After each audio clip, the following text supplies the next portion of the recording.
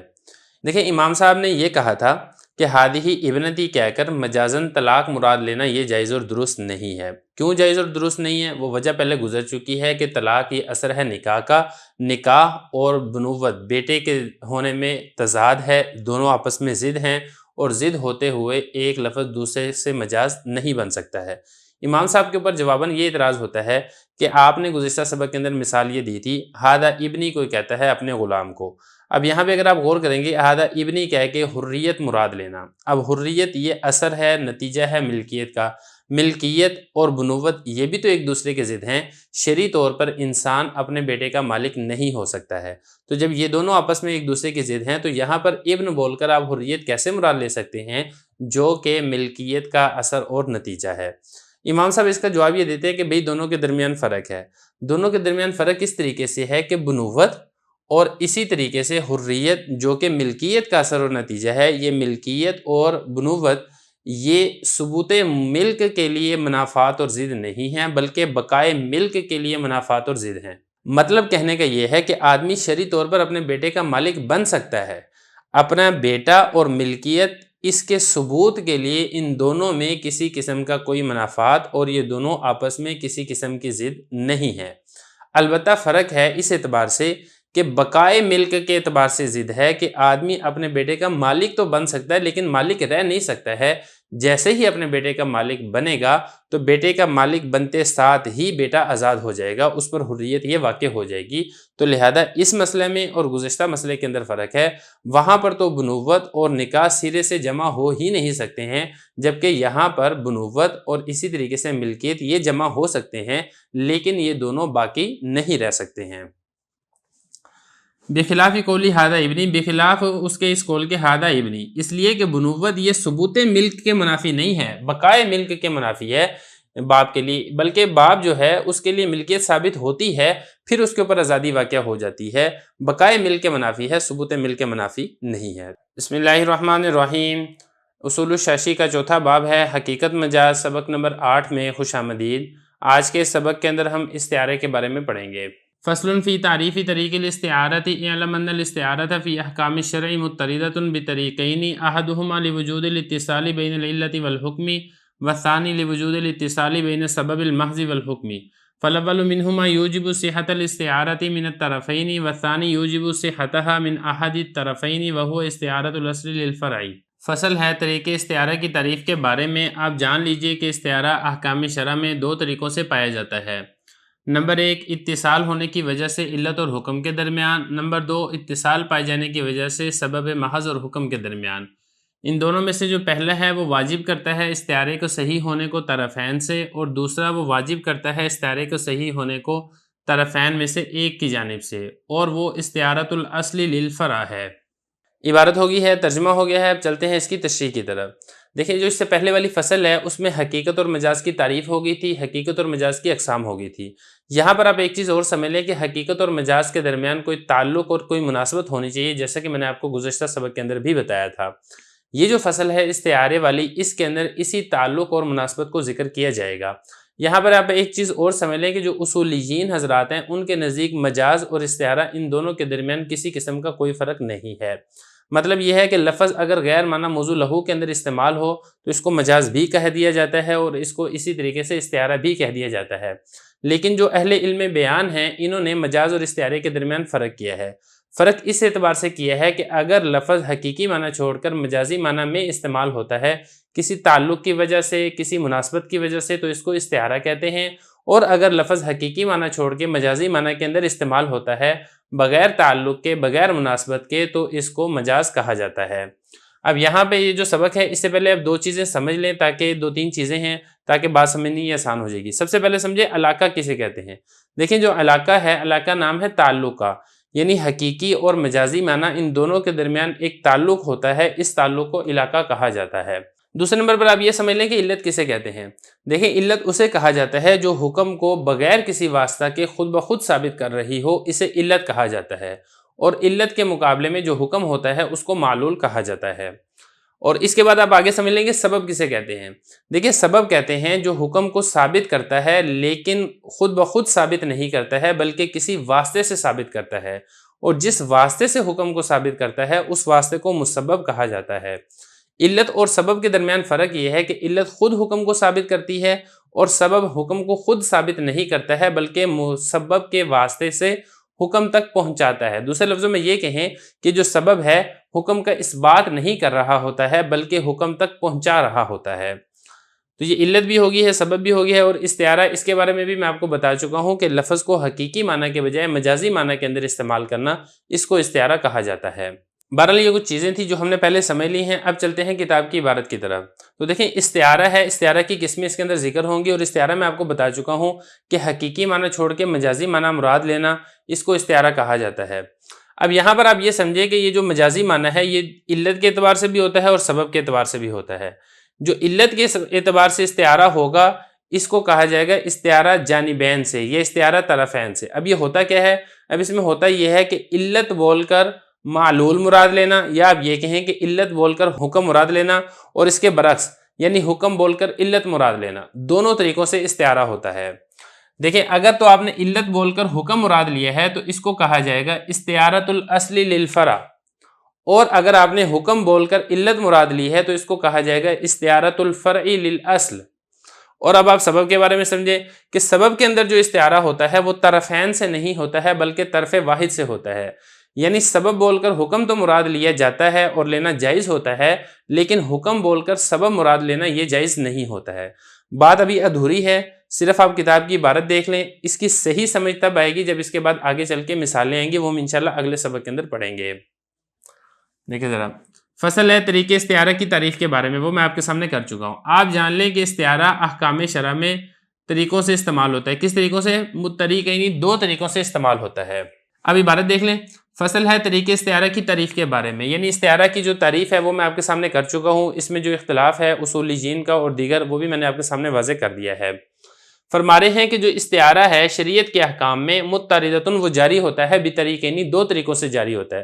یعنی لفظ بول کر حقیقی معنی چھوڑ کر مجازی معنی جو مراد لیا جاتا ہے، اس کے دو طریقے ہوتے ہیں. نمبر ایک یہ ہے علت اور حکم کے درمیان اتصال ہوتا ہے. یعنی علت چونکہ حکم کو ثابت کرنے والی ہوتی ہے تو لہذا علت اور حکم کے درمیان اتصال ہوتا ہے. اور دوسرا یہ ہے اتصال ہوتا ہے سبب محض اور حکم کے درمیان. وہی میں بتا چکا ہوں، ایک علاقہ ہوتا ہے علت اور حکم کا، دوسرا علاقہ ہوتا ہے سبب اور حکم کا. فرما رہے کہ ان دونوں میں سے پہلا، کن دونوں میں سے؟ یعنی یہ دو تھے نا اوپر، ایک تھا علت اور حکم کے درمیان اتصال، دوسرا تھا سبب محض اور حکم کے درمیان اتصال. ان دونوں میں سے جو پہلا ہے یعنی علت اور حکم کے درمیان جو اتصال ہے وہ واجب کرتا ہے استعارے کو صحیح ہونے کو من الطرفین جانبین سے. جانبین کا کیا مطلب ہے؟ دیکھیں دو جانبیں ہیں، ایک جانب ہے علت کی، دوسری جانب ہے حکم کی. علت بول کر حکم مراد لیں تب بھی جائز ہے، حکم بول کر علت مراد لیں تب بھی جائز ہے. اور جو دوسری قسم ہے یعنی اتصال ہونا سبب محض اور حکم کے درمیان، یہ واجب کرتا ہے صحتھا، اس کے صحیح ہونے کو. کس کے صحیح ہونے کو؟ یہ جو ہا ضمیر ہے یہ لوٹ رہی ہے استعارہ کی طرف، یعنی استعارہ کے صحیح ہونے کو واجب کرتا ہے من احد الطرفین، دو طرفوں میں سے ایک طرف سے. دو طرف کون سی ہیں؟ ایک طرف ہے سبب محض کی، دوسری طرف ہے حکم کی. یعنی آپ سبب بول کر حکم تو مراد لے سکتے ہیں، حکم بول کر آپ سبب مراد نہیں لے سکتے ہیں. اس کو کہا جاتا ہے استعارۃ الاصل للفرع. دوسرے لفظوں میں یہ کہوں کہ جو دوسری قسم ہے اس میں استعارۃ الاصل للفرع یہ جائز ہے، اور جو پہلی قسم ہے اس میں دونوں جائز ہیں. استعارۃ الاصل للفرع یہ بھی جائز ہے اور استعارۃ الفرع للاصل یہ بھی جائز ہے. بسم اللہ الرحمن الرحیم. اصول الشاشی کا چوتھا باب ہے حقیقت مجاز، سبق نمبر 9 میں خوش آمدید. استعارہ بین العلت والمعلول کی ایک مثال ہم آج کے سبق میں پڑھیں گے. عبارت دیکھ لیں. مثال الاول فیما اذا قال ان ملکت عبدا فهو حر فملك نصف العبد فباعه ثم ملك النصف الاخر لم يعتق اذ لم يجتمع في ملكه كل العبد. ولو قال ان اشتريت عبدا فهو حر فاشترى نصف العبد فباعه ثم اشترى النصف الاخر اعتق النصف الثاني ولو انا بالملك الشراء وبالشراء الملك صحت نیتہ بطریق المجاز لأن الشراء علت الملک والملک حکمہ فعمت الاستعارۃ بین العلت والمعلول من الطرفین الا انه فيما يكون تخفيفا في حقه لا يصدق في حق القضاء خاصة لمعنى التهمة لا لعدم الاستعارة۔ عبارت ہوگی ہے، اس کا ترجمہ دیکھ لیں۔ پہلے کی مثال یہ ہے کہ جب اس نے کہا ان ملکت عبدن فہو حر، وہ مالک ہوا نصف غلام کا، اس نے اس کو بیچ دیا، پھر مالک ہوا دوسرے نصف کا، تو آزاد نہیں ہوگا، اس لیے کہ اس کی ملکیت کے اندر تمام غلام جمع نہیں ہوا ہے۔ اور اگر کہا اس نے اگر میں نے غلام خریدا تو وہ آزاد ہے، اس نے نصف غلام خرید لیا، پھر اس کو بیچ دیا، پھر نصف غلام خرید لیا، تو نصف غلام آزاد ہو جائے گا دوسرے والا۔ اور اگر اس نے مراد لیا ملک سے شراء کا یا شراء سے ملک کا، تو نیت اس کی صحیح ہوگی مجاز کے طریقے سے، اس لیے کہ شراء یہ علت ہے ملک کی اور ملت اس کا حکم ہے، لہذا استعارہ عام ہوگا علت اور معلول کے درمیان طرفین سے، مگر یہ کہ اس صورت میں جس میں تخفیف ہو اس کے حق میں تو تصدیق نہیں کی جائے گی، حق قضاء میں خاص طور پر تہمت کے معنی کی وجہ سے، نہ کہ استعارہ کے نہ پائے جانے کی وجہ سے۔ عبارت ہو گئی ہے، ترجمہ ہو گیا ہے، اب چلتے ہیں اس کی تشریح کی طرف۔ دیکھیں مسئلہ ہم نے یہ پڑھا تھا کہ لفظ حقیقی معنی چھوڑ کر مجازی معنی میں استعمال ہو، اس کو مجاز بھی کہتے ہیں، اس کو استعارہ بھی کہتے ہیں۔ پھر استعارہ کی دو قسمیں ہم نے پڑھی تھی، استعارہ بین العلت والمعلول، اور دوسرا ہم نے پڑھا تھا استعارہ بین السبب والحکم۔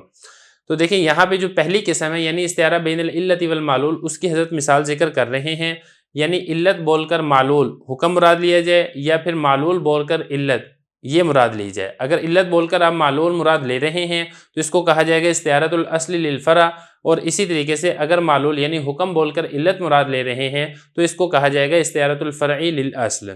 تو مثال کیا ہے اس کی؟ مثال سے پہلے کچھ چیزیں ہیں ان کو سمجھ لیں تاکہ بات سمجھنی آسان ہو جائے گی۔ سب سے پہلی بات تو یہاں پر یہ ہے کہ ملکیت یا ملک یہ حکم ہے، اس کو آپ حکم بھی کہہ سکتے ہیں، حکم کا دوسرا نام معلول بھی ہے، کیونکہ جب علت کے مقابلے میں آپ حکم لے کر آئیں گے تو اس کو معلول کہا جائے گا، یعنی جس کی علت نکالی جاتی ہے۔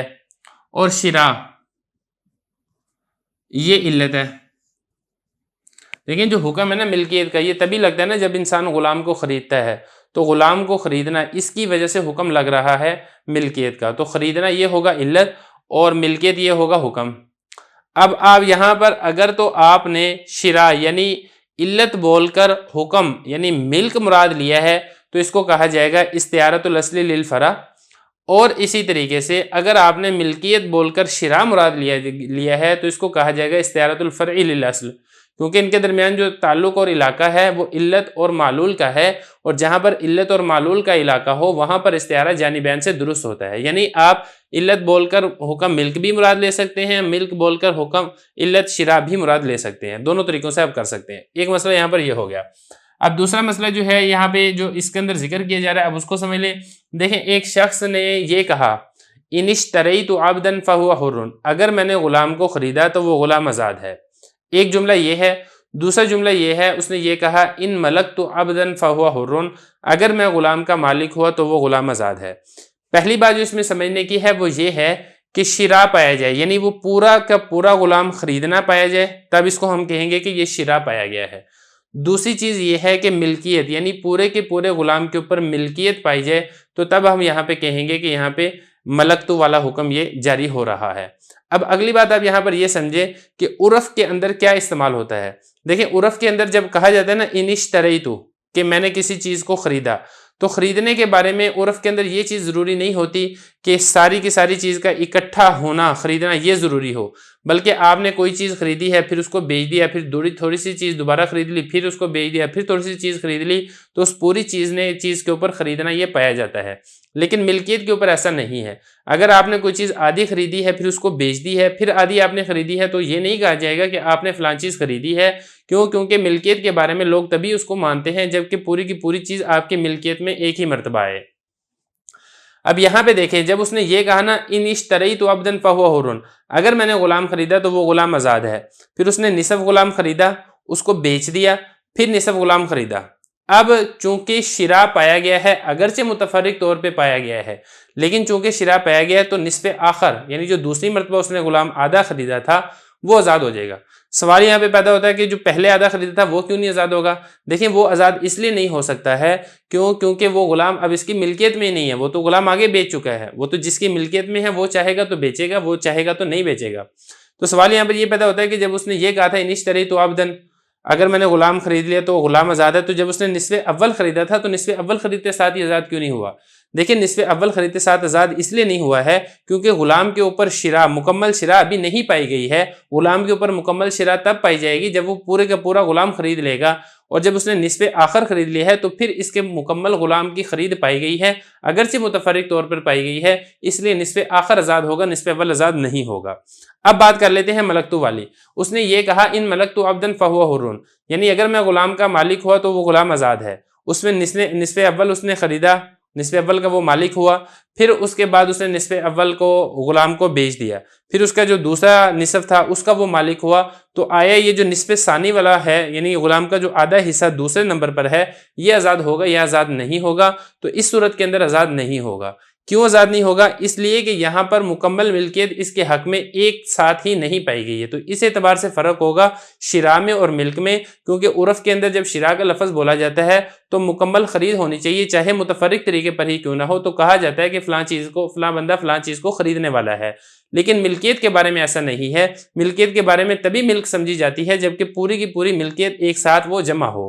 تو اب یہ والی بات تو ثابت ہوگی کہ اگر اس نے یہاں پہ غلام اشتریتو کا لفظ استعمال کرتا ہے تو نصف ثانی یہ آزاد ہوگا، اور ملکتو کا لفظ استعمال کرتا ہے تو نصف ثانی یہ آزاد نہیں ہوگا۔ اب یہ تو مسئلہ ہو گیا کلیئر۔ اب اگلی بات کر لیتے ہیں کہ اس کے اندر استعارہ کی۔ اب یہ والی بات بھی میں آپ کو ثابت کر چکا ہوں کہ ملک یہ حکم ہے اور شراء یہ علت ہے، علت بول کر حکم مراد لینا یہ بھی درست ہے، اور حکم بول کر علت مراد لینا یہ بھی درست ہے۔ اب یہاں پر آپ یہ سمجھیں کہ ان اشتریت عبدن فہو حر والی صورت میں نصف ثانی یہ آزاد ہو رہا تھا، اگر وہ ان اشتریت عبدن فہو حر بول کر ملکتو مراد لیتا ہے تو گویا کہ اس نے علت بول کر معلول یعنی حکم مراد لیا ہے، تو پھر اس صورت کے اندر جو نصف ثانی ہے وہ آزاد نہیں ہوگا، کیونکہ ملکیت کے بارے میں آپ کو بتا چکا ہوں کہ پورے کے پورے غلام کا ایک ساتھ ہی ملکیت میں آنا ضروری ہے، اور یہاں پر نہیں آیا ہے۔ اور اسی کے برعکس صورت میں دیکھیں، اگر اس نے یہ کہا ان ملکتو عبدن فہو حر، یہاں پہ میں نے آپ کو یہ بتایا تھا کہ جو نصف ثانی غلام ہے وہ آزاد نہیں ہوگا، لیکن اگر اس نے ان ملکتو بول کر ان اشتریتو مراد لیا ہے تو پھر نصف ثانی غلام یہ آزاد ہو جائے گا۔ کیوں؟ کیونکہ یہاں پر بھی دیکھیں حکم یعنی ملکیت بول کر جو علت ہے شراء وہ مراد لیا گیا ہے، تو اس کو کہا جاتا ہے استعارۃ الفرع للاصل، اور یہ بھی جائز ہے۔ تو خلاصہ کلام یہ ہوگا ان اشتریتو عبدن فہو حر بول کر ان ملکتو عبدن فہو حر مراد لیتا ہے تو غلام آزاد نہیں ہوگا، لیکن اگر ان ملکتو عبدن فہو حر بول کر ان اشتریتو عبدن فہو حر مراد لیتا ہے تو غلام آزاد ہو جائے گا۔ یہ تو ہو گیا مسئلہ۔ پھر آگے ایک بات اور ہے، وہ ایک بات یہاں پر اور یہ ہے کہ دیکھیں سوال یہاں پر ہو سکتا ہے، سوال کیا ہوتا ہے وہ میں بعد میں کروں گا، تو پہلے آپ عبارت دیکھ لیں پھر انشاءاللہ سوال کا جواب دیتے ہیں۔ پہلے کی مثال یعنی مثال اول سے کیا مراد ہے، یعنی جہاں پہ استعارہ بین العلت والمعلول ہو، اس کی مثال یہ ہے کہ جب اس نے یہ کہا ان ملکتو عبدن فہو حر، وہ مالک ہوا نصف غلام کا، اس نے اس کو بیچ دیا، پھر مالک ہوا نصف آخر کا، تو وہ نصف آخر غلام آزاد نہیں ہوگا، اس لیے کہ اس کی ملکیت کے اندر پورا غلام جمع نہیں ہوا ہے۔ پورا غلام جمع ہوگا تو تب ملک پائی جائے گی عرف کے مطابق۔ ولو قال، اور اگر اس نے یہ کہا ان اشتریت عبدن فہو حر، اس نے پھر خرید لیا نصف غلام کو، پھر اس کو بیچ دیا، پھر اس نے خرید لیا نصف آخر کو، تو جو نصف آخر ہے وہ آزاد ہو جائے گا۔ نصف اول کیوں نہیں آزاد ہوگا وہ میں آپ کو بتا چکا ہوں، کیونکہ وہ تو اس کی ملکیت میں ہی نہیں ہے۔ نصف ثانی کیوں آزاد ہوگا؟ کیونکہ شراء پایا گیا ہے، اگرچہ سارا اکٹھا نہیں پایا گیا، متفرق طور پہ پایا گیا ہے، لیکن عرف کے اندر اس کو شراء سمجھا جاتا ہے، لہذا نصف ثانی آزاد ہو جائے گا۔ ولو انا بالملک یا شراء، اور اگر اس نے ملک بول کر شراء مراد لیا، یعنی ان ملکتو کہہ کے ان اشتریتو مراد لیا، یا اس نے شراء بول کر ملک مراد لیا، ان اشتریتو کہہ کے ملک مراد لیا، تو پھر کیا ہے صحت نیتہ بطریق المجازی، مجاز کے طریقے پر اس کی نیت صحیح ہے۔ مجاز کہہ لیں، استعارہ کہہ لیں، جیسا کہ میں آپ کو بتا چکا ہوں مجاز اور استعارہ اصولیین کی اصطلاح میں دو نام ہے، چیز ایک ہے۔ کیوں؟ اس لیے کہ شراء یہ علت ہے ملک کی، اور ملت یہ حکم ہے علت کا، تو لہذا استعارہ عام ہوگا علت اور معلول کے درمیان۔ دیکھیں یہاں پہ حکم کہا ہے، یہاں پہ معلول کہا ہے، بات ایک ہے، نام دو ہیں، معلول بھی آپ کہہ سکتے ہیں، حکم بھی آپ کہہ سکتے ہیں، چیز ایک ہی ہے۔ من الطرفین، اس لیے استعارہ کیا ہے وہ عام ہوگا من الطرفین، دونوں جانبوں سے۔ یہاں تک مسئلہ کلیئر ہو گیا۔ آخری لائن دیکھیں، الا انه فيما يكون تخفيفا في حق لا يصدق في حق القضاء۔ دیکھیں یہ ایک اعتراض اور اس کا جواب ہے۔ اعتراض اس کے جواب سے پہلے آپ ایک دو باتیں سمجھ لیں، ان میں سے ایک ہے دیانتن، دوسری ہے قضان۔ دیانتن کہتے ہیں وہ معاملہ جو اس کے اور اللہ کے درمیان ہو، اور قضان کہتے ہیں وہ معاملہ جو اس کے اور قاضی کے درمیان ہو۔ قاضی جس مسئلے کے اوپر فیصلہ کرتا ہے اس کو قضان کہا جاتا ہے۔ اب یہاں پر یہ سمجھیں کہ اگر تو یہ کہتے ہیں نا کہ ان ملکتو بول کر اشتریتو مراد لیتے ہیں، تو پھر نصف ثانی غلام آزاد ہوتا ہے، تو اس کا کسی قسم کا کوئی فائدہ نہیں ہے۔ اور اگر یہ اشتریتو بول کر ان ملکتو مراد لیتا ہے تو پھر اس صورت کے اندر نصف ثانی غلام آزاد نہیں ہوگا، تو پھر اس میں اس کا فائدہ ہے. فائدہ اس میں اس طریقے سے ہے کہ اس کا نقصان ہونے سے بچ گیا، کہ اگر غلام اس کی ملکیت سے نکل جائے گا تو اس کا نقصان ہے. تو لہذا اس صورت کے اندر اس کے اوپر ایک تہمت لگ سکتی ہے کہ اس نے اپنے فائدے کے لیے جھوٹ بولا ہو. یعنی اشتریتو بول کر وہ کہتا ہے میں نے ان ملکتو مراد لی ہے. استعارے کے اعتبار سے دیکھیں تو استعارہ تو ٹھیک ہے، لیکن اس میں اس کے اوپر ایک تہمت لگ سکتی ہے کہ ہو سکتا ہے اس نے اشتریتو بول کر ان ملکتو مراد نہ لیا ہو اور یہ اپنے فائدے کے لیے اب یہ جھوٹ بول رہا ہو کہ چلو اگر میں ان ملکتو مراد لے لوں گا تو میرا غلام آزاد ہونے سے بچے گا، تو اس کے اوپر تہمت لگ جاتی ہے. تو لہذا جب موضع تہمت ہو تو پھر اس صورت کے اندر حکم یہ ہوتا ہے کہ دیانتاً تو اس کی بات کی تصدیق کی جائے گی. اس کا اور اللہ کا معاملہ ہے، اگر تو قاضی تک فیصلہ نہیں جاتا ہے اور اگر وہ خود سمجھتا ہے کہ میں نے واقعی اشتریتو بول کر ان ملکتو مراد لیا تھا تو بس ٹھیک ہے، صحیح ہے. اگر یہ جھوٹ بولے گا تو اللہ تعالیٰ سے پا لے گا. لیکن اگر یہ قاضی کے پاس مسئلہ چلا جاتا ہے، قاضی کی عدالت میں، تو قاضی جو ہے فیصلہ یہ کرے گا کہ اشتریتو بول کر ان ملکتو مراد لیے، تو اس کے اوپر فیصلہ نہیں کرے گا کہ بھئی آپ کا غلام آزاد نہیں، یہ نہیں کہے گا، بلکہ وہ کہے گا کہ آپ کا غلام آزاد ہو چکا ہے. کیوں؟ کیونکہ اس صورت کے اندر اس کے اوپر تہمت لگ رہی ہے، اور موضع تہمت کے اندر جو فیصلہ ہے وہ پھر اس آدمی کے حق کے اندر نہیں آتا ہے جو کوئی اس قسم کی بات کرتا ہے. تو یہ حضرت فرما رہے اللہ انہو، مگر یہ کہ جس صورت میں اس کے حق میں تخفیف ہوگی تو قضاً اس کی تصدیق نہیں کی جائے گی، خاص طور پر تہمت کے معنی کی وجہ سے. چونکہ یہاں پہ تہمت پائی جا رہی ہے لہذا قاضی اس کی تصدیق نہیں کرے گا. البتہ جو دیانتاً ہے اس کا اور اللہ کے معاملہ ہے اس میں اس کی تصدیق ہو جائے گی. لا لعدم الاستعارتی، دیکھیں یہاں پر جو غلام آزاد نہیں ہوگا نا، اشتریتو بول کر ان ملکتو مراد لیے تو غلام آزاد نہیں ہوگا. اس کی وجہ یہ نہیں ہے کہ استعارہ درست نہیں ہے، بلکہ اس کی وجہ یہ ہے کہ یہاں پہ تہمت پائی جا رہی ہے. استعارہ یہاں پہ بہرحال درست ہے، اگر تہمت نہ ہوتی تو استعارے کی وجہ سے یہ والا مسئلہ درست ہونا تھا، لیکن چونکہ تہمت پائی جا رہی ہے لہذا اس کی تصدیق نہیں کی جائے گی. بسم اللہ الرحمن الرحیم. اصول الشاشی کا چوتھا باب ہے حقیقت مجاز، سبق نمبر 10 میں خوش آمدید. آج کے سبق میں استعارہ بین السبب والحکم کی ہم مثال پڑھیں گے. عبارت دیکھ لیں.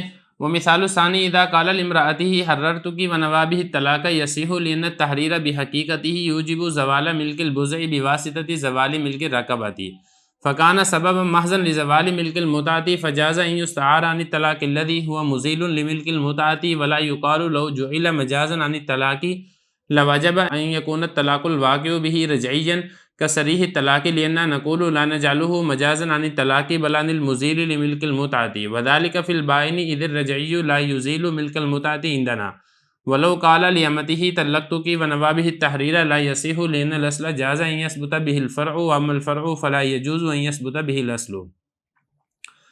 ترجمہ دیکھ لیں. اور دوسرے کی مثال، جبکہ اس نے اپنی عورت سے کہا حررتو کی اور نیت کرتا ہے اس سے طلاق کی تو صحیح ہے، اس لیے کہ تحریر یعنی آزاد کرنا اپنی حقیقت کے ساتھ واجب کرتا ہے ملک بزو کے زائل ہونے کو ملک راقبہ کے زوال ہونے کے واسطہ سے. لہذا یہ سبب محض ہوگا ملک متع کے زائل ہونے کے لیے. لہذا جائز ہے کہ اس کو مستعار لیا جائے اس طلاق سے جو کہ ملک متع کو زائل کرنے والی ہے. نہیں کہا جائے یہ والی بات کہ اگر اس کو آپ نے مجاز بنایا ہے طلاق سے تو واجب ہے کہ اس سے طلاق رجی واقع ہو جیسا کہ صریح طلاق سے. اس لیے کہ ہم کہتے ہیں کہ ہم نے اس کو طلاق سے مجاز نہیں بنایا ہے بلکہ ہم نے اس کو مجاز بنایا ہے ملک متع کے زائل کرنے والی طلاق سے، اور وہ بائن میں ہوتی ہے اس لیے کہ رجی وہ ملک متع کو زائل نہیں کرتی ہے ہمارے نزدیک. اور اگر اس نے اپنی لونڈی سے یہ کہا طلقتو کی اور نیت کرتا ہے آزادی کی تو صحیح نہیں ہے، اس لیے کہ اصل جائز ہے کہ اس سے فرع کا اثبات ہو، لیکن جو فرع ہے جائز نہیں ہے کہ اس سے اصل کا اثبات ہو. عبارت ہو گئی ہے، ترجمہ ہو گیا ہے. اب چلتے ہیں اس کی تشریح کی طرف. دیکھیں جیسا کہ ہم نے پڑھ لیا ہے کہ استعارے کی 2 قسمیں تھی. استعارہ بین العلت والحکم، دوسرا تھا استعارہ بین السبب والحکم. استعارہ بین العلت والحکم میں استعارہ جانبین سے ہوتا ہے، ساری تفصیل گزشتہ سبق میں ہو چکی ہے. آج کے سبق کے اندر استعارہ بین السبب والحکم کے بارے میں پڑھیں گے، اور یہ بھی میں آپ کو بتا دوں کہ یہاں پر جو استعارہ ہے جانب واحد سے درست ہے، یعنی سبب بول کر آپ حکم مراد لے سکتے ہیں، حکم بول کر آپ سبب مراد نہیں لے سکتے ہیں.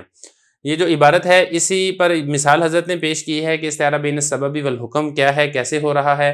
لیکن اس سے پہلے کچھ چیزیں ہیں ہم اس کو سمجھیں گے تاکہ بات کو سمجھنا یہ آسان ہو جائے. دیکھیں اس میں یہ سمجھے کہ ملک بزو کیا ہوتی ہے، ملک متع کیا ہوتی ہے اور ملک رقبہ کیا ہوتا ہے، اس کو ذرا سمجھنا ہے. سب سے پہلے آپ سمجھے کہ بزو کسے کہتے ہیں. بزو کہتے ہیں عورت کی فرج یعنی آگے والی شرمگاہ کو. اور متع کیا کہتے ہیں، متع بھی یہی والا مطلب ہوتا ہے، یعنی عورت کی آگے والی شرمگاہ سے وطی کرنا. جب شوہر عورت سے نکاح کرتا ہے تو اس کو ملک بزو حاصل ہوتی ہے، یعنی اس کو ملک متع حاصل ہوتی ہے، وہ عورت کی آگے والی شرمگاہ کا مالک بنتا ہے، اس پر وہ وطی کر سکتا ہے. یہ تو ہو گیا ملک بزو اور ملک متع. اب آپ یہ سمجھے کہ ملک راقبہ کیا ہوتی ہے۔ دیکھیں آقا جب کسی لونڈی کو خریدتا ہے تو اس کو ملک راقبہ حاصل ہوتی ہے۔ راقبہ کا مطلب ہوتا ہے گردن، لیکن اس سے مراد ہوتا ہے پورا جسم، یعنی جب آقا نے لونڈی کو خریدا ہے تو اس کے پورے جسم کا مالک ہو جاتا ہے، تو جب اس کے پورے جسم کا مالک ہوتا ہے تو اس کی شرمگاہ کا بھی وہ مالک ہو جاتا ہے، اور ملک راقبہ کے واسطہ سے اس کو ملک بزو یعنی ملک متع بھی حاصل ہوتی ہے۔ آقا اپنی لونڈی سے وطی یہ کر سکتا ہے۔ تو خلاصہ کلام یہ نکلا کہ ملک راقبہ یہ سبب بنتا ہے اور ملک بزو یا ملک متع یہ بنتا ہے مسبب۔ اب اگلی بات آپ یہاں پر یہ سمجھے کہ جو ملک متع اس کا زوال ہے یہ طلاق بائن سے ہوتا ہے۔ مطلب کہنے کا یہ ہے کہ شوہر کو جو پہلے ملک متع حاصل تھی وہ عورت سے وطی کر سکتا تھا، جب اس نے اس کو طلاق بائن دے دی تو پھر یہ ملک متع زائل ہو جاتی ہے۔ تو یہ جو ملک متع کا جو زائل ہے یا مزیل ہے یہ ہے طلاق بائن۔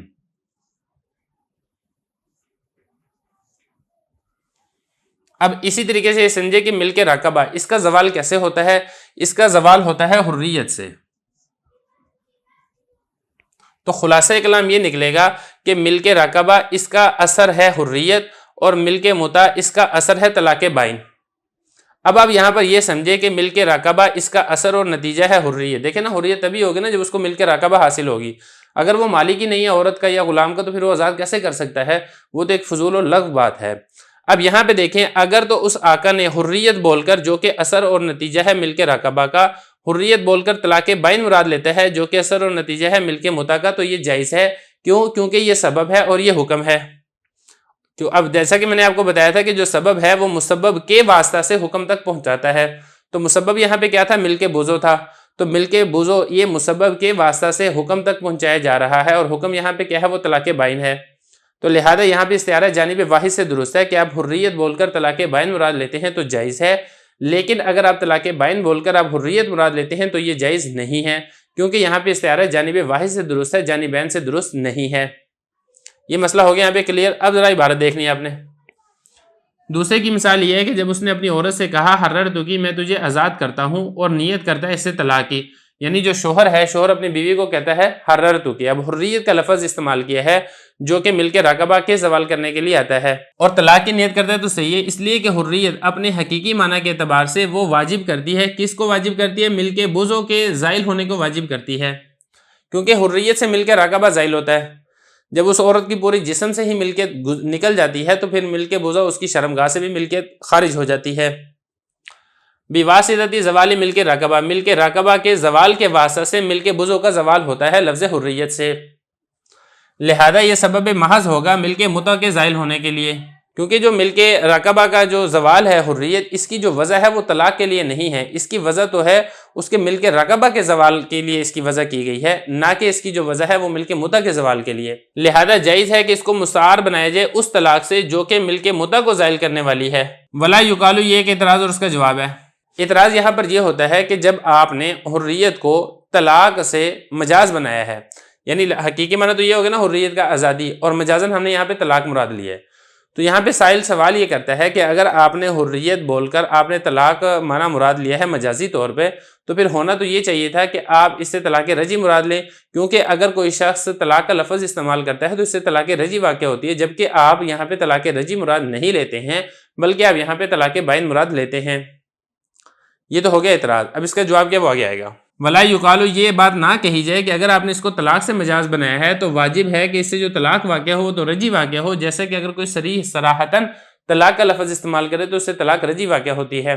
اس کا جواب یہ ہے کہ دیکھیں ہم نے اس سے طلاق سے مجاز نہیں بنایا ہے، کہ مجازی معنی ہم نے طلاق مراد نہیں لیا ہے، بلکہ ہم نے مجازی معنی یہاں پر مراد لیا ہے مزیل ملک متع، یعنی وہ طلاق جس سے ملک متع کا زوال ہوتا ہو، کیونکہ جب اسے ملک راقبہ کا زوال ہوگا تو ملک بزا کے واسطے سے ملک متع کا بھی زوال ہو جائے گا، تو لہذا ہم اس کو مجاز بنائیں گے اس طلاق سے جس سے ملک متع کا زوال ہوتا ہو، اور ملک متع کا زوال طلاق بائن میں ہوتا ہے، طلاق رجی میں نہیں ہوتا ہے، کیونکہ طلاق رجی میں خاوند کے پاس ملک متع یہ حاصل ہوتی ہے، زائل نہیں ہوتی ہے۔ لینا نقول، اس لیے کہ ہم کہتے ہیں کہ ہم نے اس کو طلاق سے مجاز نہیں بنایا ہے بلکہ ہم نے اس کو مجاز بنایا ہے مزیل ملک متع سے، یعنی اس طلاق سے ہم نے اس کو مجاز بنایا ہے جو کہ ملک متع کو زائل کرنے والی ہو، اور ایسا طلاق بائن میں ہوتا ہے جب طلاق بائن دے دی جاتی ہے تو خاوند کے پاس وطی کا اختیار ختم ہو جاتا ہے، اس لیے کہ جو طلاق رجی ہے وہ ملک متع کو زائل نہیں کرتی ہے ہمارے نزدیک۔ اچھا اب اس کا برعکس کر لیں، اس کا برعکس یہ ہوگا کہ آقا نے اپنی لونڈی کو کہا تلقتو کی کہہ کے حررتو کی مراد لیتا ہے، تو پھر ایسا جائز نہیں ہے. کیونکہ طلاق یہ حکم ہے اور حریت یہ سبب ہے، اور حکم بول کر سبب مراد نہیں لیا جا سکتا ہے، کیونکہ استعارہ جانب واحد سے درست ہے، جانبین سے درست نہیں ہے. ولو قال الیمنی، اگر اس نے اپنی لونڈی سے کہا تلقتو کی اور نیت کرتا ہے تحریر یعنی آزادی کی، لا یصح تو صحیح نہیں ہے، اس لیے کہ اصل سے تو جائز ہے کہ اس سے فرع کا اثبات ہو، لیکن جو فرع ہے اس سے اصل کا اثبات جائز نہیں ہے. بسم اللہ الرحمن الرحیم. اصول الشاشی کا چوتھا باب ہے حقیقت مجاز. سبق نمبر 11 میں خوش آمدید. آج کے اس سبق میں استعارہ بین السبب والحکم کی دوسری مثال پڑھیں گے. عبارت دیکھ لیں. وعلى هذا نقول ينعقد النکاح بلفظ الہبۃ والتملیک والبیع لأن الہبۃ بحقیقتها توجب ملک الرقبۃ وملک الرقبۃ یوجب ملک المتعة فی الاماء فكانت الہبۃ سببا محضا لثبوت ملک المتعة فجاز ان يستعار عن النکاح وكذلك لفظ التملیک والبیع ولا ينعكس حتى لا ينعقد البیع والہبۃ بلفظ النکاح ثم في كل موضع يكون المحل متعينا لنوع من المجاز لا يحتاج فيه الى النية لا يقال ولما كان امكان الحقيقة شرطا لصحة المجاز عندهما كيف يصار الى المجاز في صورة النكاح بلفظ الهبة مع ان تمليك الحرة بالبيع والهبة محال لأن نقول ذلك ممكن في الجملة بين ارتدت ولاحقت بدار الحرب ثم سبيت وصار هذا نظير مس السماء وأخواته. ترجمہ دیکھ لیں. اور اسی بنا پر ہم کہتے ہیں کہ نکاح منعقد ہو جائے گا لفظ ہبہ سے، لفظ تملیک سے، لفظ بیع سے، اس لیے کہ ہبہ اپنے حقیقی معنی کے ساتھ واجب کرتا ہے ملک رقبہ کو، اور ملک رقبہ واجب کرتا ہے ملک متع کو لونڈیوں میں. لہذا ہبہ یہ سبب محض ہوگا ملک متع کے ثبوت کے لیے، تو جائز ہے کہ اس کو مستعار مانا جائے نکاح سے، اور اسی طریقے سے لفظ تملیک، لفظ بیع. لیکن اس کا برعکس نہیں ہے، یہاں تک کہ بیع اور ہبہ منعقد نہیں ہوگا لفظ نکاح سے. پھر ہر وہ جگہ جہاں پر محل متعین ہو مجاز کی قسموں میں سے کسی ایک قسم کے لیے، تو اس میں نیت کی محتاجی نہیں ہوگی. لا یقالو، نہ کہا جائے یہ والی بات کہ جب حقیقت کا ممکن ہونا شرط ہے مجاز کی صحت کے لیے امام صاحبین کے نزدیک، تو کیسے پھیرا جائے گا مجاز کی طرف نکاح کی صورت میں لفظ ہبہ کے ساتھ، باوجود اس کے کہ آزاد عورت کا مالک بننا بیع اور ہبہ سے یہ محال ہے. اس لیے کہ ہم کہتے ہیں کہ یہ ممکن ہے فی الجملہ اس طور پہ کہ وہ عورت مرتد ہو جائے اور دارالحرب میں چلی جائے، پھر اس کو قید بنا کر لایا جائے، اور یہ ہو جائے گی نظیر آسمان کو چھونے اور اس جیسی دوسری مثالوں کی. عبارت ہو گئی ہے، ترجمہ ہو گیا ہے. اب چلتے ہیں اس کی تشریح کی طرف. دیکھیں حضرت یہاں پہ استعارہ بین السبب والحکم کی دوسری مثال بیان فرما رہے ہیں. جیسا کہ میں نے آپ کو پہلے بتایا تھا کہ استعارہ بین السبب والحکم میں سبب بول کر آپ حکم مراد لے سکتے ہیں، حکم بول کر آپ سبب مراد نہیں لے سکتے ہیں. مثال اس کی یہ ہے، پہلے آپ اردو میں سمجھ لیں، پھر انشاءاللہ اس کے بعد کتاب کی عبارت حل کرتے ہیں. مثال اس کی یہ ہے کہ عورت مرد سے نکاح کرتی ہے لفظ بیع سے، لفظ تملیک سے، لفظ ہبہ سے. عورت کہتی ہے میں نے اپنے آپ کو بیچا، وہ کہتا ہے میں نے قبول کیا، اور مراد لیتی ہے نکاح کو، تو اس سے نکاح منعقد ہو جائے گا. یہ اسی طریقے سے کہتی ہے کہ میں نے اپنی ذات کا آپ کو مالک بنایا، وہ کہتا ہے کہ میں نے قبول کر لیا، اور مراد لیتی ہے نکاح کو، تو نکاح منعقد ہو جائے گا. یہ اسی طریقے سے عورت کہتی ہے کہ میں نے اپنی ذات کو آپ کو ہبہ کیا، مراد لیتی ہے نکاح کا، اور وہ قبول کر لیتا ہے مرد، تو اس طریقے سے نکاح منعقد ہو جائے گا. اب وجہ کیا ہے کہ اس سے نکاح منعقد کیوں ہوگا؟ فرما رہے ہیں کہ یہاں پہ استعارہ بین السبب والحکم پایا جا رہا ہے. وہ کس طریقے سے؟ دیکھیں یہ جو تین لفظ ہیں، بیع ہے، تملیک ہے اور ہبہ ہے، یہ تینوں واجب کرتے ہیں ملک رقبہ کو لونڈیوں کے اندر اور غلاموں کے اندر. مطلب آپ جو لونڈی ہے اگر آپ بیچتے ہیں تو بیچنے سے بھی لونڈیوں میں ملک رقبہ حاصل ہو جاتی ہے، اور اسی طریقے سے اگر آپ مالک بناتے ہیں تو مالک بنانے سے بھی لونڈی میں ملک رقبہ حاصل ہو جاتی ہے. اسی طریقے سے اگر آپ ہبہ کرتے ہیں تو ہبہ کرنے سے بھی لونڈی میں ملک رقبہ یہ حاصل ہو جاتی ہے، اور ملک رقبہ کے واسطہ سے ملک بزو حاصل ہوتی ہے، جس کو ہم ملک متع بھی کہتے ہیں. کیونکہ آقا کے لیے لونڈی سے جمع کرنا جائز ہے، لیکن جو آقا کے لیے لونڈی سے جمع کرنا جائز ہے یہ آ رہا ہے ملک رقبہ کے واسطہ سے. براہ راست جو ہے یہ جو لفظ ہیں بیع ہے، تملیک ہے اور ہبہ ہے، یہ ملک بزو کے اس بات کے لیے نہیں آتے ہیں، اور ملک بزو جو حاصل ہوتی ہے، ملک متع جو حاصل ہوتی ہے، اس کی جو نسبت ہے وہ براہ راست بیع، تملیک اور ہبہ کی طرف نہیں ہوتی ہے، بلکہ ملک رقبہ کے واسطہ سے ہوتی ہے. تو لہذا اسی کو سبب کہا جائے گا. جیسا کہ میں آپ کو پہلے بتا چکا ہوں کہ جو سبب ہے وہ کسی واسطہ سے حکم تک پہنچانے والا ہوتا ہے، حکم کی جو نسبت ہے وہ سبب کی طرف براہ راست نہیں ہوتی ہے.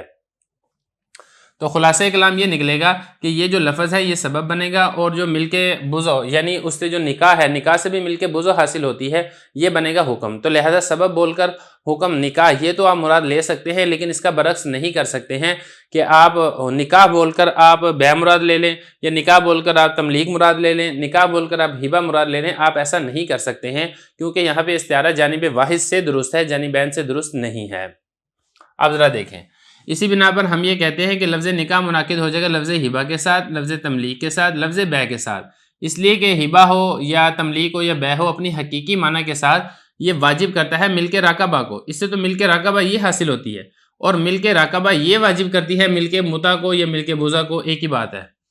تو لہذا یہ جو ملک راقبہ ہے یہ ملک متع کو واجب کرتی ہے فی الحال لونڈیوں میں، لہذا جو ہبہ ہے یہ تو صرف اور صرف ہبہ ہے، یا اسی طریقے سے تملیک ہے، یا اسی طریقے سے بیع ہے، یہ صرف اور صرف پہنچانے والا ہے۔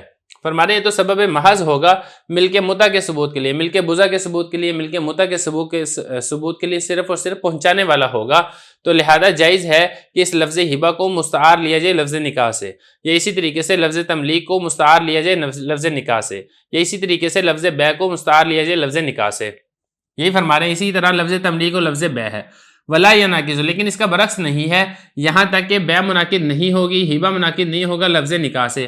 ایک آدمی کسی کو کوئی کتاب بیچتا ہے، وہ کہتا ہے کہ میں آپ سے نکاح کرتا ہوں، اور مراد اسے بیچنا لیتا ہے۔ یہ ایک آدمی کسی کو کوئی چیز گفٹ کرتا ہے، ہبہ کرتا ہے، اور مراد لفظ استعمال کرتا ہے نکاح کا، تو نکاح کا لفظ استعمال کر کے ہبہ مراد لیں، نکاح کا لفظ استعمال کر کے آپ بیع مراد لیں، تملیک مراد لیں، ایسا جائز نہیں ہے۔ یہ ہو گیا مسئلہ۔ اب آگے دیکھیں، ثم فی کل موضع یکون المحل متعینا لنوع من المجاز لا یحتاج فیہ الی النیہ۔ تو خلاصہ کلام یہاں پر یہ نکلے گا کہ یہ جو لفظ ہے، لفظ بیع، لفظ تملیک، لفظ ہبہ، یہ بول کر مجازن ہم نے نکاح مراد لیا ہے، تو اس کا حقیقی معنی کے اندر یہاں پہ لفظ استعمال نہیں ہو رہا ہے۔ کیوں استعمال نہیں ہو رہا ہے؟ وجہ یہ ہے کہ عورت ہے، عورت تو بیع کا محل نہیں ہے، آزاد عورت کو آپ بیچ نہیں سکتے، عورت تملیک کا محل نہیں ہے، آزاد عورت کا کوئی مالک نہیں بن سکتا، عورت اسی طریقے سے ہبہ کا محل نہیں ہے، آزاد عورت کو کوئی ہبہ نہیں کر سکتا، کسی کو کوئی گفٹ نہیں کر سکتا۔ تو چونکہ یہاں پہ حقیقی معنی استعمال ہونا ممکن ہی نہیں ہے، تو لہذا یہاں پہ مجازی معنی ہی متعین ہے۔ تو یہی حضرت فرما رہے ہیں کہ اگر محل ایسا ہو جو کہ متعین ہو مجاز کی قسموں میں سے کسی ایک قسم کے لیے، وہاں پہ نیت کی ضرورت بھی نہیں ہے۔ مثلا یہ جو مثالیں آپ کے سامنے دی ہے نا، اگر وہ نکاح کرتی ہے انہی صورتوں کے ساتھ، لفظ بیع کے ساتھ، لفظ تملیک کے ساتھ، لفظ ہبہ کے ساتھ، اور وہ نیت نہیں بھی کرتی ہے، تو تب بھی یہاں پہ نکاح منعقد ہو جائے گا۔ کیوں؟ کیونکہ یہاں پہ حقیقی معنی ممکن ہی نہیں ہے، اس لیے یہاں پہ مجازی معنی ہی یہ متعین ہے۔ لا یقال، یہ ایک اعتراض اور اس کا جواب ہے۔ اعتراض یہاں پر یہ ہوتا ہے، صاحبین کے اوپر اعتراض ہوتا ہے کہ دیکھیں صاحبین نے یہ کہا تھا کہ اگر لفظ کو حقیقی معنی کے بجائے مجازی معنی کے اندر استعمال کرتے ہیں تو وہاں پر یہ والی چیز ضروری ہے کہ حقیقی معنی کا فی نفسی ہی ممکن ہونا یہ ضروری ہے۔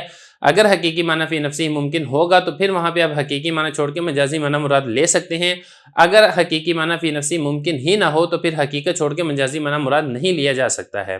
تو یہاں پہ معترض سوال یہ کرتا ہے کہ یہ جو آپ نے مثالیں دی ہیں، بیع ہے، تملیک ہے، ہبہ ہے، یہاں پر تو حقیقی معنی ممکن ہی نہیں ہے، مطلب آزاد عورت ہے، آزاد عورت تو اس کو آپ بیچ بھی نہیں سکتے ہیں، اس کو آپ تملیک مالک بھی نہیں بنا سکتے ہیں، اس کو آپ ہبہ بھی نہیں کر سکتے ہیں۔ تو جب یہاں پہ حقیقی معنی فی نفسی ہی ممکن ہی نہیں ہے تو آپ حقیقی معنی کو چھوڑ کے مجازی معنی یعنی نکاح آپ کیسے مراد لے سکتے ہیں؟ یہ تو جائز ہی نہیں ہے۔ یہ اعتراض ہے، آگے اس کا جواب آئے گا۔ لا یقالو، یہ والا اعتراض نہ کیا جائے، یہ والی بات نہ کہی جائے۔ کون سی بات؟ کہ جب حقیقت کا امکان شرط ہے مجاز کے صحیح ہونے کے لیے اندہما صاحبین کے نزدیک، کیف یصار الی المجازی، کیسے پھرا جا سکتا ہے مجاز کی طرف نکاح کی صورت میں لفظ ہبہ کے ساتھ، باوجود اس کے کہ آزاد عورت کو مالک بنانا بیع کے ساتھ، ہبہ کے ساتھ یہ تو محال ہے۔ لینا نقول، اس کا جواب یہ ہے کہ دیکھیں آزاد عورت کا مالک بننا فی نفسی ہی ممکن ہے۔ کیسے ممکن ہے؟ دیکھیں ممکن اس طریقے سے ہے کہ آزاد عورت مرتد ہو جائے، مرتد ہو کے کافروں کے ملک میں چلی جائے، پھر اس کے بعد وہاں پہ کافروں کی اور مسلمانوں کی جنگ ہو اور کافروں کے قیدی ہو جائیں، اور ان قیدیوں میں سے وہ آزاد عورت بھی قید ہو کر آ جائے، تو اب اس آزاد عورت کو مالک بنایا جا سکتا ہے۔ تو دیکھیں اگرچہ پہلے یہ آزاد تھی لیکن اس وقت یہ غلام بن چکی ہے، اور اس کا انسان مالک بھی بن سکتا ہے اور اس کو فروخت بھی کر سکتا ہے۔ یہ فرما رہے ہیں لینا نقولو، اس لیے کہ ہم یہ کہیں گے کہ دیکھیں یہاں پہ آزاد عورت کا مالک بننا فی الجملہ ممکن ہے۔ کیسے ممکن ہے؟ کہ وہ عورت مرتد ہو جائے اور دارالحرب یعنی کافروں کے ملک میں چلی جائے، ثم سبیت، پھر اس کو قید کر لیا جائے۔ یہ ایسے ہی ہو جائے گا جیسا کہ آسمان کو چھونا اور اس جیسی دوسری مثالیں ہیں۔ دیکھیں مسئلہ یہ ہے کہ جو قسم ہے، اگر محال کام کی قسم کھائی جائے تو پھر وہ قسم منعقد نہیں ہوتی ہے۔ قسم کے لیے ضروری ہے کہ فی نفسی ہی وہ کام ممکن ہو، لیکن اگر کوئی شخص یہ والی قسم اٹھا لیتا ہے کہ میں آسمان کو ہاتھ لگاؤں گا، یا وہ قسم یہ اٹھا لیتا ہے کہ میں اس پتھر کو سونے کا بنا دوں گا، یا وہ قسم اٹھاتا ہے کہ میں ہوا کے اندر اڑوں گا، تو اب فی نفسی ہی یہ کام ممکن ہے۔ ممکن کیسے ہیں؟ کہ ہو سکتا ہے اس کو کرامت کے طور پہ اللہ تعالیٰ کی جانب سے والی چیز حاصل ہو جائے، پتھر کو سونے کا بنا دے، ہوا میں اڑنے لگ جائے، آسمانوں پہ چلا جائے۔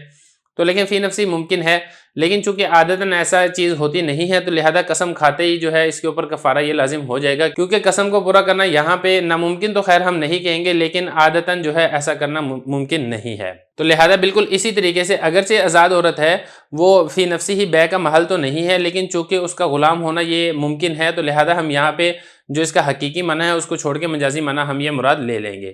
اسی کے ساتھ ہی یہ جو ہمارا چوتھا باب ہے حقیقت مجاز، یہ یہاں پہ مکمل ہو جاتا ہے۔ اب اس کے بعد انشاءاللہ اگلا باب شروع کریں گے۔